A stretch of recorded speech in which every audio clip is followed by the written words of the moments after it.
Hello everyone, তোমরা সবাই কেমন আছো? আশা করি অনেক ভালো আছো। আমিও অনেক ভালো আছি। আজ আবার একটা নতুন ভিডিওর সাথে চলে এলাম তোমাদের সামনে। তো চলো ভিডিওটা শুরু করার আগে তোমাদের সবাইকে জানাই মহাষষ্ঠী। তোমরা অনেক অনেক ভালো থেকো, সুস্থ থেকো।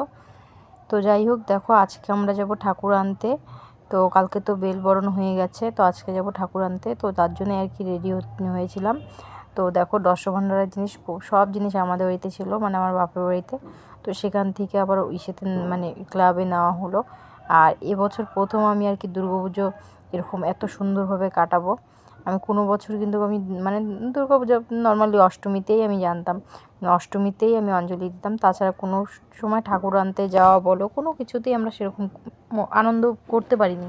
এবং যেহেতু আশেপাশে হতো না, বাড়ি থেকে একটু দূরে হতো, তো এর জন্যই আর কি কিছু জানতাম না। আর আমি জানতামই না দুর্গাপুজোতে এত এত নিয়ম থাকে। তো যাই হোক, দেখো আমরা তো ঠাকুর আনতে চলে এলাম। তো এখানে এসে দেখি ঠাকুরটা সব কিছু ঠিক আছে। মানে একটা ঠাকুর আর কি একটু মিসিং হয়ে গেছিলো, মানে ঠাকুরটা আর কি অন্য একজন নিয়ে চলে গেছিলো নাকি। তো তার জন্য যাই হোক, তো যেটা ছিল সেটাই আমাদের আনতে হলো।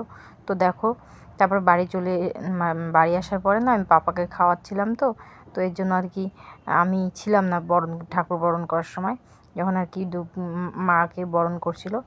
তো ও তারপর ঠাকুর ঢুকানোর পরে আমরা আবার গেছিলাম একটু নদীতে জল আনতে, মানে নদীতে নাকি জল আনতে হয়। তো এর জন্যই আর কি আমাদের ফরেস্টের ওখানে নদীতে জল আনতে যাচ্ছিলাম।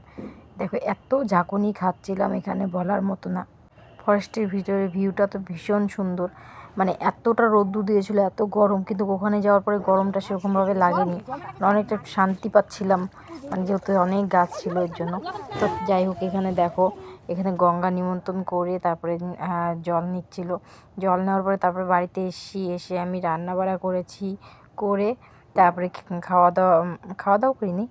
তারপরে চান টান করে নিয়ে তারপরে আমি গেছিলাম আবার মানে সন্ধ্যাবেলা, আজকে ষষ্ঠী পুজো ছিল তো তার জন্য। দেখো আমার পাপা তো এই বছর ভীষণ খুশি হয়ে যাচ্ছিলো, জানো, ও না ভীষণ খুশি হচ্ছিলো, কারণ ও নাচতে খুব ভালোবাসে। তো যাই হোক, তারপরে এখানে পাপা আর আমি বসেছিলাম কিছুক্ষণ। তো এখানে অনেকক্ষণ বসেছিলাম, ঠাকুরমশাই চলে এসেছিলো, কিন্তু আমাদের এখানে আর কি সে প্রধান আসবে, তো প্রধানের জন্যই আর কি, প্রধান তারপরে আরও পঞ্চায়েত এদের জন্য আর কি বসে থাকা হয়েছিল। মানে এখানে ফিতে লাগানো হয়েছিল, ফিতেটা কাটবে, তো এই জন্য আর কি কিছুক্ষণ ওয়েট করা হয়েছিল। তো যাই হোক, তারপরে তো ওরা চলে আসার পরে তারপরে মানে চলে আসবে না এসেছে।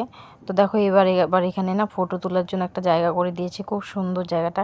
তারপরে দেখো এই যে প্রধান, পঞ্চায়েত আর কি পাড়ার সব এসছে, মানে আমাদের যে গুরুজন আছে আর কি। তো তারা আসার পর সব কিছু করার পরে এখানে পুজো হচ্ছিল। এখানে দাদাটা পুজো করছিল, দাদাটা আবার পাশে আরেকজনকে নিয়ে এসছে, মানে হাতে হাতে করার জন্য। যেহেতু দুর্গাপুজোতে অনেক কাজ থাকে, তো এর জন্যই আবার একটা তার সাথে আরেকটা দাদাকে নিয়ে এসছে। তো দেখো এখানে তো পুজো